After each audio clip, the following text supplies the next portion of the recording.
Well, thank you very much for your presentation, and I'm very impressed by your big scale, your ideas on those economic statecraft. Already, I think we learned from your article in the Economist you have already published. But all in all, I have some questions from my experience, which as a person who has been in the front of the all the economic sanction to Russia, starting from maybe you were in the central figure to formulate all those economic sanctions when the aggression started. So, but as Japan, we are of course joining in those. Together with the U.S., we have made so many economic sanction measures to Russia for the completion of the maybe a good team spirit of those G7 countries. Having said, however, we are witnessing, starting from Russia's economy, we are witnessing the mild recession, I would say. At least not so deep economic recession in Russia, yes, in macroeconomic terms. And maybe it is too naive that such a lowering level or degrading the level of economic conditions of the Russian people will lead to the Russian political change or turn over the Putin administration.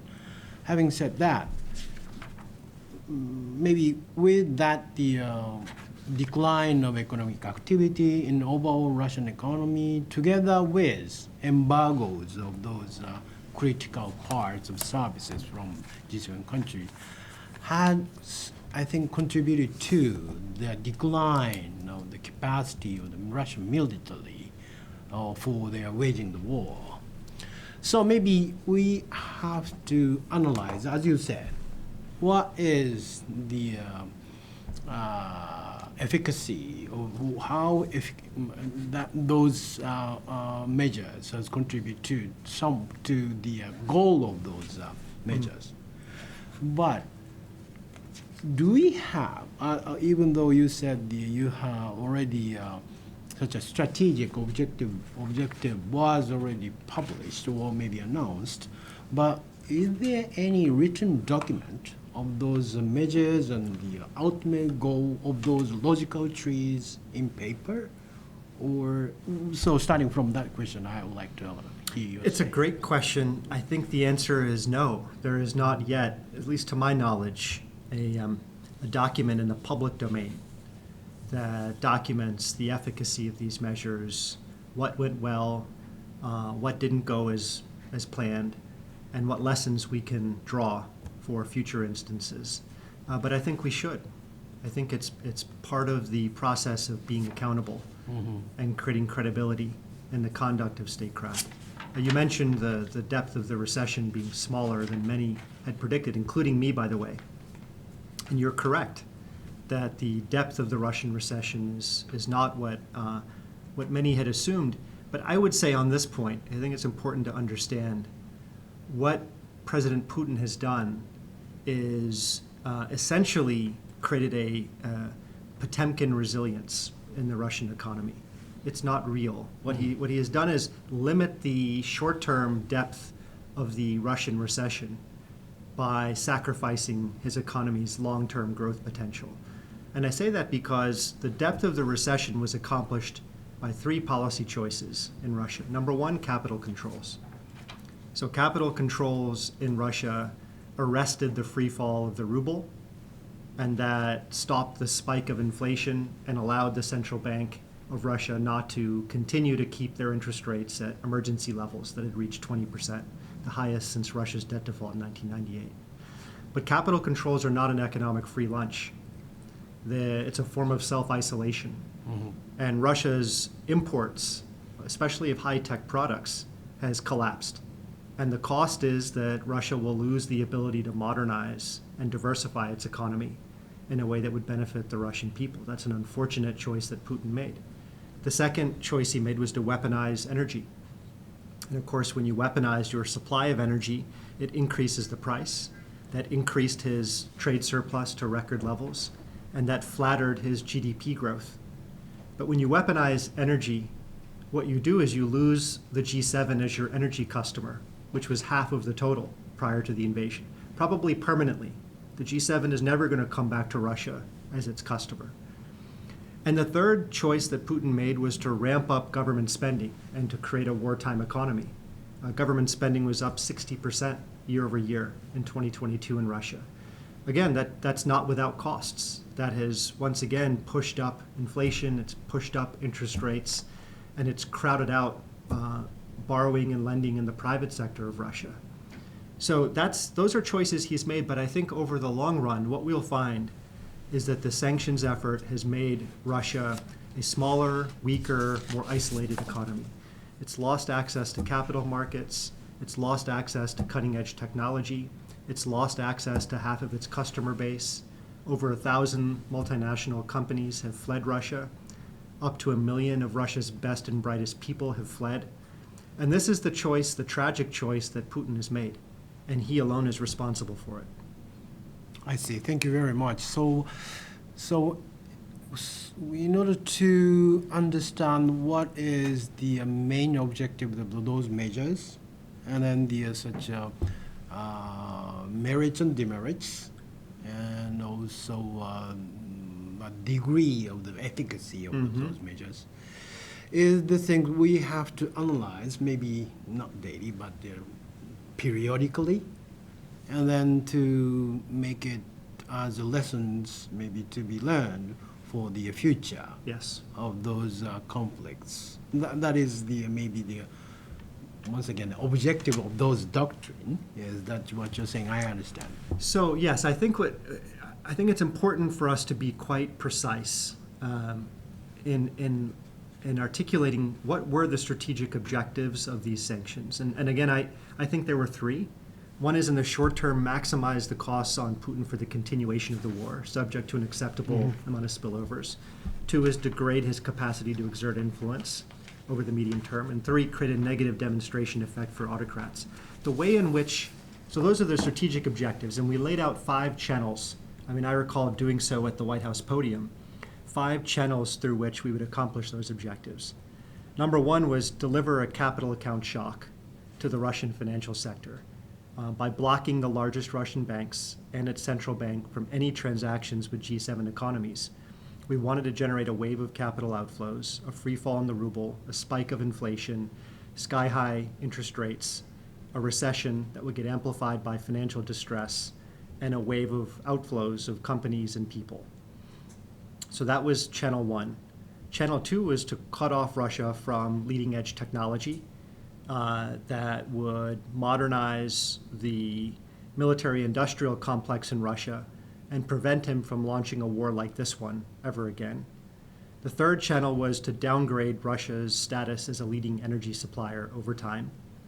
And that's really where the price cap comes in, is minimizing the export revenues for Putin on energy and releasing strategic reserves of petroleum to deal with the spillover effects of doing away with Russian energy in our respective economies. The fourth channel was to methodically remove Russia as a full participant in the international economic order. So each of our countries revoked most favored nation trading status for Russia. We ensured that it would be in default and lose access to Western capital markets. We prevented Russia from borrowing from the IMF and the World Bank. And the fifth channel was really to expose and hold to account the kleptocracy that was benefiting from Russian cronyism.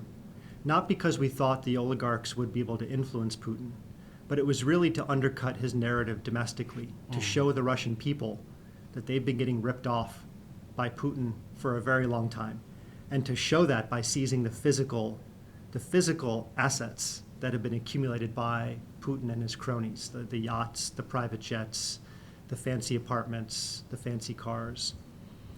Those were the 5 channels. And so I do think, to your question, Hirai-san, we should analyze, how are we doing? How did those channels, how well did they achieve the strategic objectives.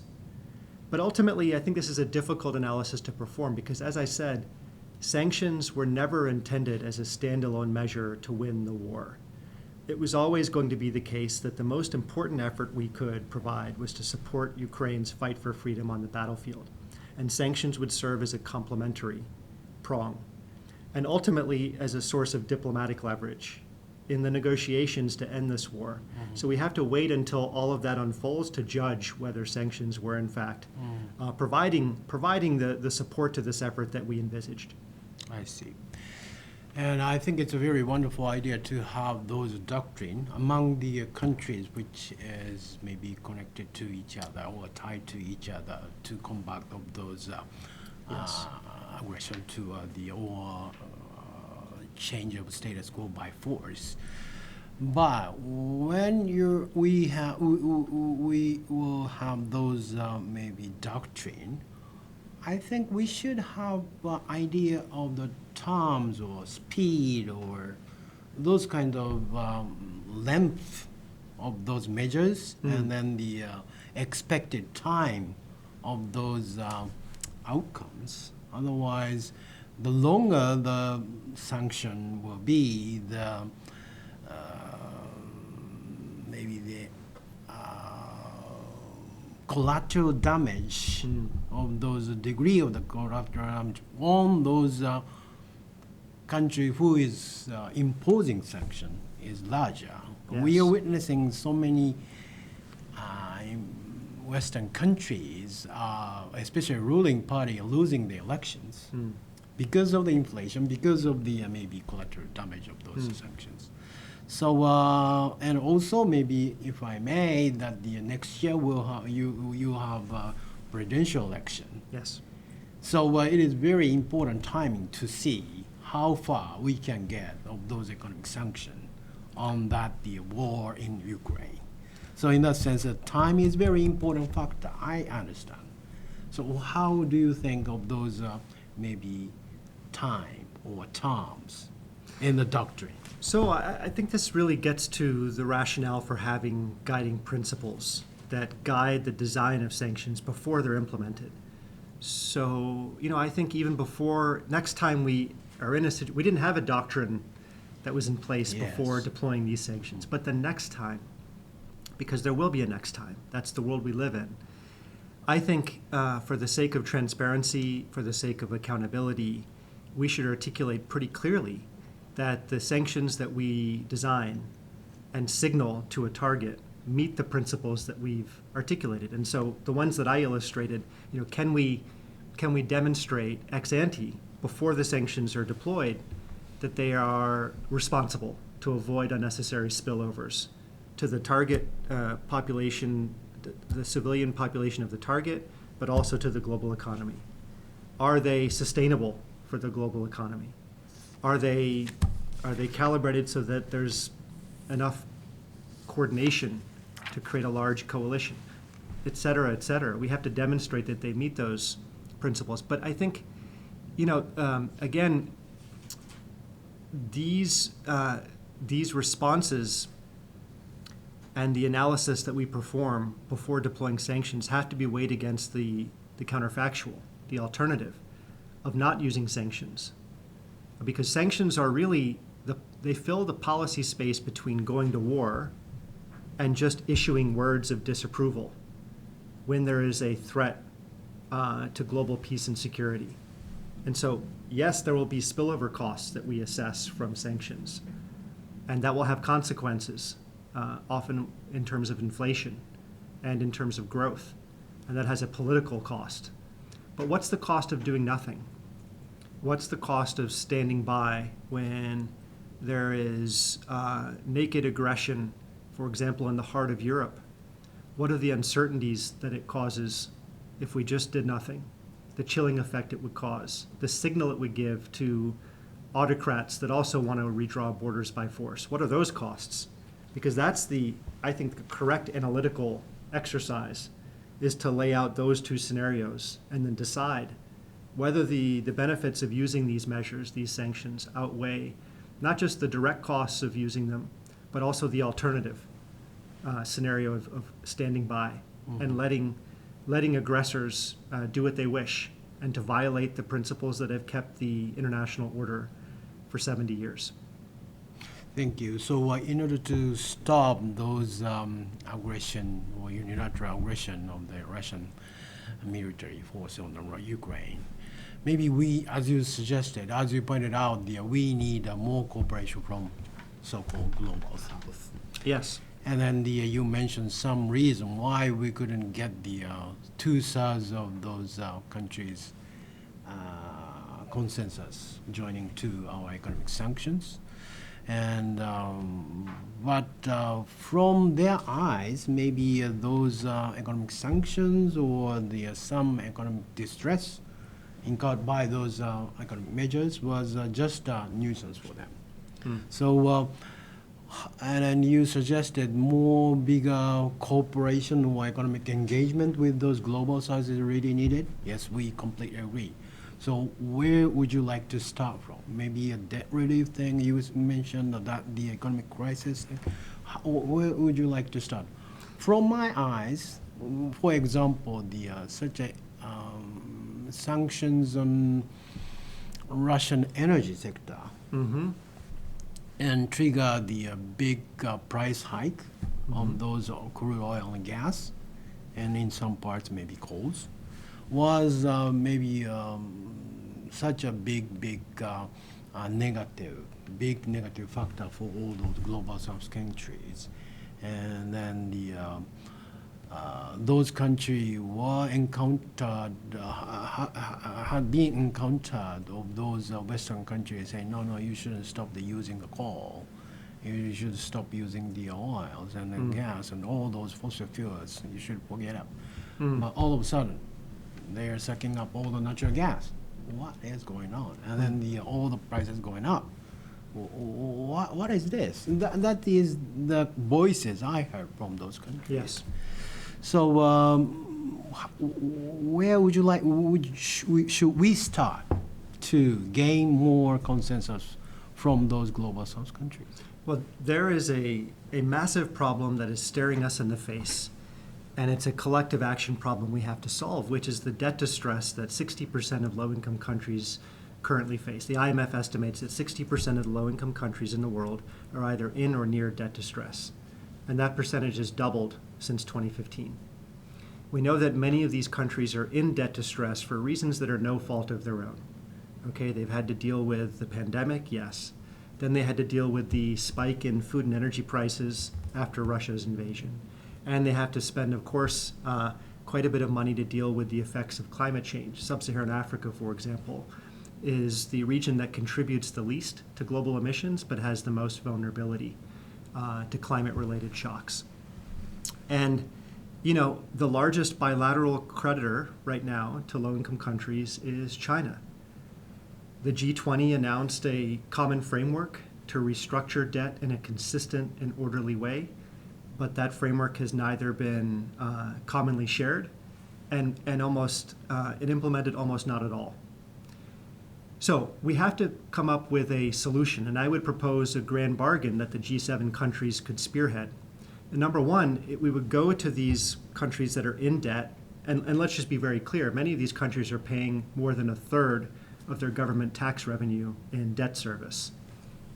We would go to those countries and say, look, if China is unwilling to restructure their debt on equal terms or comparable terms to those that G7 countries and the Paris Club is willing to offer, then you should walk away from those debt obligations above a certain threshold of debt service. And maybe it would be 1/3 of your government tax revenues. That would be step one.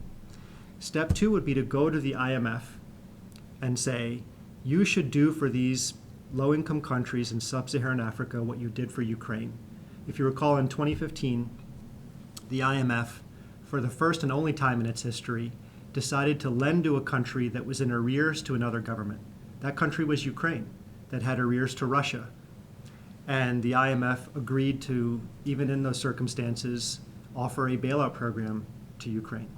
It should do the same thing in the case of low-income countries that have been unwilling to renegotiate their debt obligations with China, even though they've made good faith efforts to do so.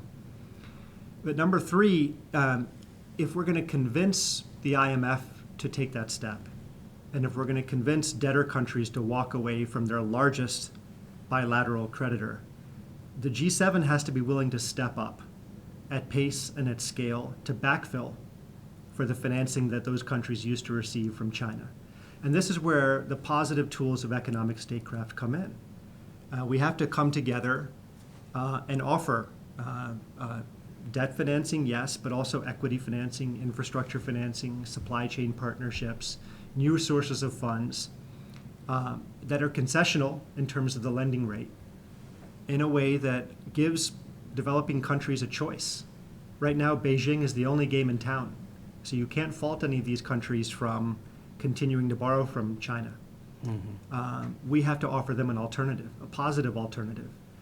And the last part of the grand bargain would be, I think, to get the multilateral development banks, especially the World Bank, to take much more risk. When they lend, how they lend, at what terms they lend. Many G7 countries are constrained in terms of their fiscal space. So we have to get more bang for the buck from the balance sheets of MDBs to be a force multiplier in this effort to deal with the debt crisis. I think if we took those 4 steps, it would be a credible sign to many countries that have expressed skepticism about the use of sanctions, that we're not just using these tools to create economic pain, but we're also using these tools to create solutions to problems that are staring them right in the face. Thank you. And then I think already U.S. has already taken a step to increasing the capacity facility of those Exim Bank or DFC. But while I was in a position of Vice Minister, I encountered one example of those to start or to help the project in African country of those telecommunication projects. And then I think first we got cooperation, a good sign of the cooperation from those U.S. institutions.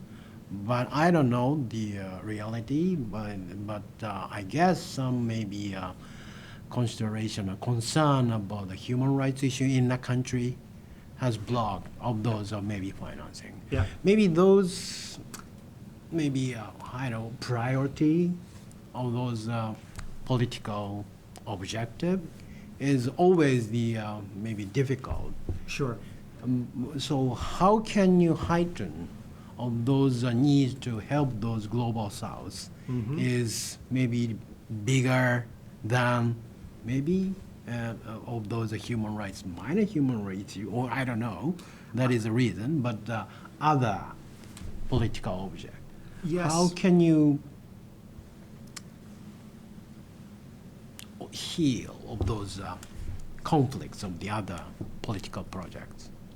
I don't think we can ever compromise on human rights or our values. I mean, that's what offers the prospect of a positive alternative. Okay. Yeah. I mean, we're always going to have high standards for the impact on the local labor market. We're not going to finance projects that use child labor, for example. We're never going to finance projects that do environmental damage. And we're not going to finance projects that put the human rights of a local population at risk. We'll never do that, and we never should. But we can respond to the critique that our financing is expensive, it's slow, and it's small. Those are the problems we can and should solve. And here we just need to be creative. For example, in the United States, I can only offer a self-critique. We have one concessional lending instrument, sovereign loan guarantees. And sovereign loan guarantees are a great deal for the borrower. Basically, we confer the U.S. borrowing privileges to another country. And you can do so in a very cost-effective manner for the U.S. taxpayer. But we've only used this tool quite sparingly. There are only 6 countries that have received sovereign loan guarantees from the U.S. over the past 30 years. So we can greatly expand the use of that tool. We could reimagine the use of our Strategic Petroleum Reserve. The U.S. is now, the SPR was created when the U.S. was a big net importer of energy. Now we're a net exporter. And so I think we could replace the petroleum in our reserve with the purchase of critical minerals and with supply chain investments in clean energy in many of these countries that need investments, and also for transitional fuels, perhaps. as countries make the transition from fossil fuels to renewables. We can imagine the U.S. having a sovereign wealth fund, to make long-term strategic investments in other countries, and to do so in a way that's efficient and has scale. So my point is, we don't. In some cases, we have the tools that we need, and we have to just refine them and strengthen them. In other cases, we'll have to invent new tools. But we should spend just as much energy on that effort as we have on the design of sanctions and export controls and tariffs. Both because it's the right thing to do, but also because it will combat the perception that we don't care about the economic interests of countries that have been impacted by our use of sanctions in the case of Russia. Mm-hmm. And so please, let's move on to the export control issue, which is our in now METI's jurisdiction, central METI jurisdiction. So coming back to the export control against the Russia, I think we have made a success on the limiting those transfer of those very sensitive parts and supplies of those, especially to the military needs. Well, having said that, because that export control is not perfect, because of course some countries are not joining in of those export control, or third countries can be exploited as the loophole for the Russia to import of those products and services. So what would you like to suggest to increase the effectiveness of the export control to the future? And also, how do you say maybe we should focus more on run faster than to block of those, especially in the case of the Chinese arguments? So those are the two issues I would like to ask you about the export control. Yeah. No doubt. Running faster, investing in our own capacity to innovate and develop foundational technologies is the most important step we can take. But I think there will always, in the case of conflict, be a place for the control of foundational technologies that can be applied to a rogue country's military. And I can only agree as well with your other observation that there have been efforts at evasion, in some cases successful efforts, through third countries to get access to the goods and technologies that are controlled. That's also always going to be the case. Necessity is the mother of invention. And what can we do about it? Well, I think number one, we have to think very hard. What are the foundational technologies that are central to the sophistication of a military-industrial complex? Certainly, leading-edge semiconductors are one of those technologies. So is quantum, but so is biotech, and so are hypersonics. I think we have to complete the list, and the list is going to keep changing over time. I mean, technology is evolving, and so does our list. So will our list of foundational technologies that we'll need to control in certain circumstances. I think second is we need this multidisciplinary army of technocrats to anticipate where is the evasion going to occur. And they need to be ready to respond in real time after a conflict unfolds, to tighten the screws on enforcement, and to play the cat and mouse game that a target will always engage in. And when we find evasion, I do think, just like in the case of penalties on, let's say, white-collar offenders in the financial sector, we need to have outsized penalties for those who have evaded export controls to create a credible deterrent for other countries that might be induced to also practicing evasion. And I think the last point is that this is going to involve experimentation. Export controls are really all about the frontiers of technology. And as much as we might try in government to stay on that frontier, we're always going to be somewhat behind, because it's not our job to innovate in government, but we do have to follow fast. And so we have to be ready to adapt And this is where humility really matters. We're not going to get it right in the first instance. We have to assume that we won't. But we have to be ready to change and to coordinate how we adapt and learn from our previous steps. And that's an iterative process. And this is why I think you do need a very different kind of analytical infrastructure to stay ahead of these changes, because otherwise our efforts will become quite stale. So thank you very much for referring to those. You have to see those changes of the focuses of those export control. So try to be mean a little bit. So even though the U.S. administration is saying that there's such a restriction on the export control or the control of those very sensitive sector is small yard, high fence. But remembering the track record of those increasing the numbers of those products and the services which is being unrestricted, and also, as you mentioned, the need to maybe focus on the change of the maybe technological development, you have to change that the maybe yards. In that sense, overall, those small yard will be, we should expect the bigger and then the fences higher. That's the default scenario we have to have in the future. What would you say to that? I think you're right. The dimensions are going to change over time because technology will change over time as well. And, look, I think we have to remember, why do we need these export controls to begin with? And, if we're talking about China in particular, I think it's the result of two policy choices made in Beijing. One is military-civil fusion. So the reason we need these export controls to begin with is China has decided to make no distinction between its commercial sector and its military sector. And so as technology evolves, we know that many of these foundational technologies are foundational for economic growth and for military preeminence. So as the list of foundational technology grows, well, so will our export controls. That's an unfortunate reality of the intense geopolitical environment that we live in. And the second policy choice that Russia has made that requires these export controls is made in China 2025. So China has articulated as a goal, did this in 2015, they want to minimize their dependence on the world for 10 key foundational technologies and maximize the world's dependence on China.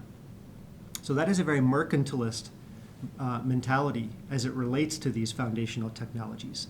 And so yes, the most important thing we can do is run faster, but we really have no choice but to limit the diffusion of these technologies as well. And I think it's inevitable that the dimensions will change. And yes, to be very precise, I think it means that the width of the yard and the height of the fence will likely grow.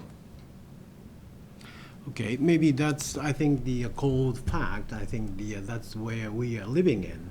So that's the message I think the people and viewers from especially business people has to recognize. They do, but I think what we owe the business community and what we owe our citizens more generally is to have a doctrine and an analytical process that takes these tools very seriously.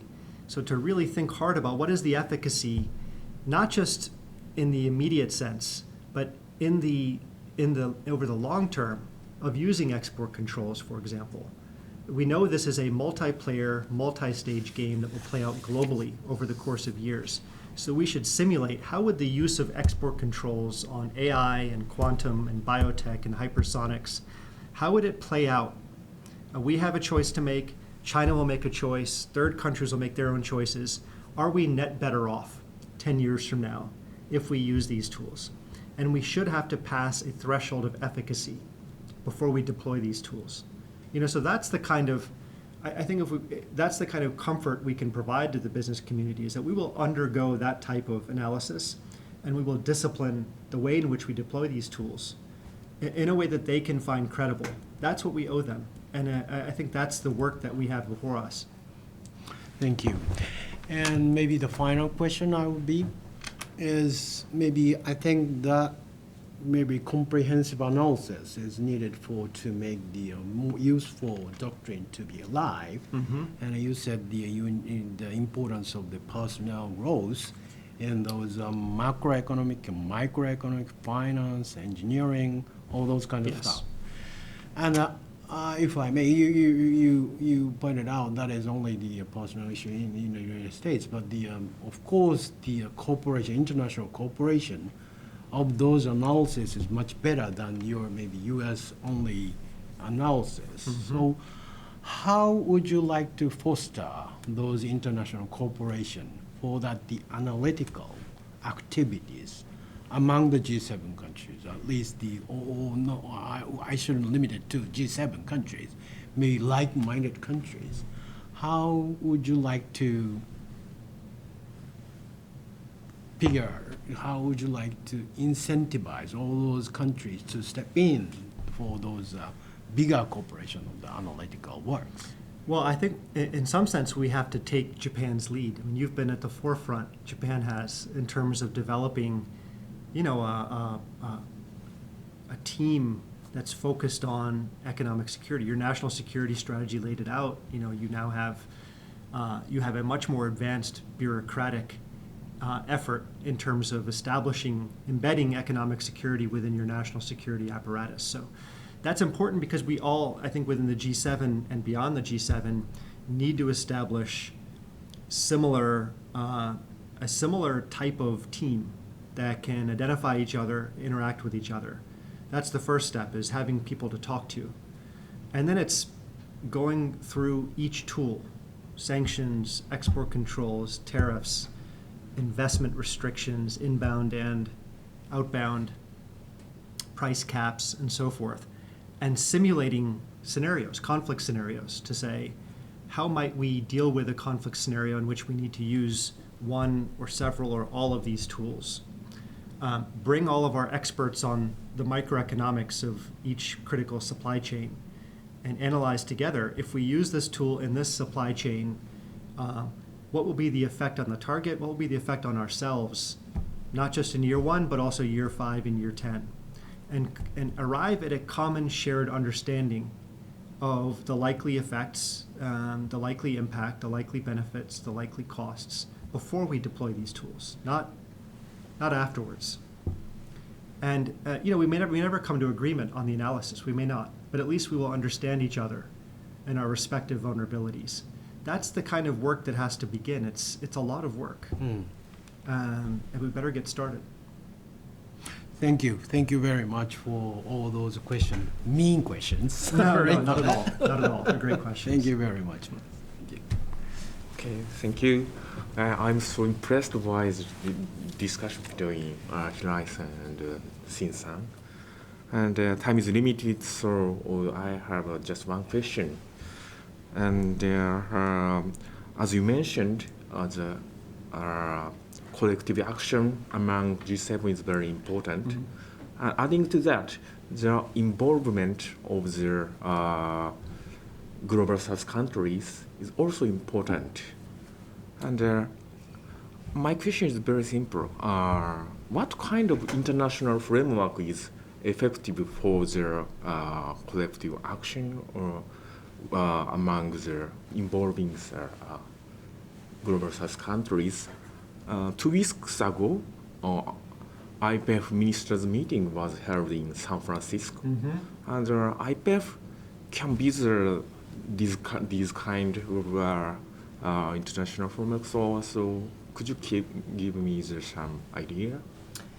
Yeah, what comes to mind when you asked your question is a phrase that Secretary Blinken likes to use, which is that we're in an environment in which we need to have variable geometry and how this kind of work comes together. And I think that's right, because the cooperation that's needed, the coalition that we can build, depends upon the type of positive cooperation that we're talking about. So for example, in critical minerals, there's a particular kind of coalition that we can imagine that would involve, the G7 countries and the DRC and maybe Argentina and Bolivia and Chile, Australia, I'm thinking about, critical minerals like lithium and cobalt and nickel and manganese and graphite that are used in electric vehicles.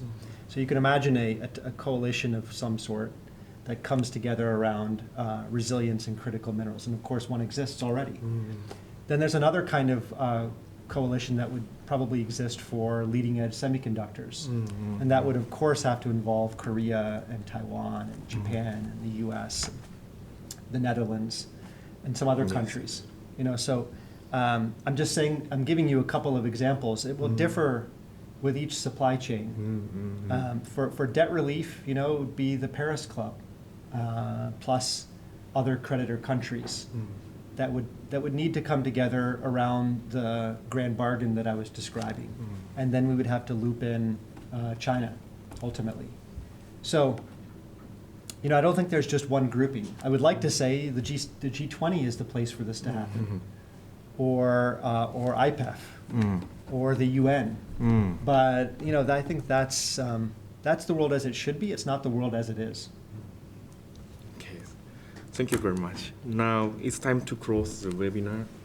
I'd like to thank Mr. Singh and Mr. Hirai for their excellent presentation, speech, and comments. Thank you so much. Thank you very much.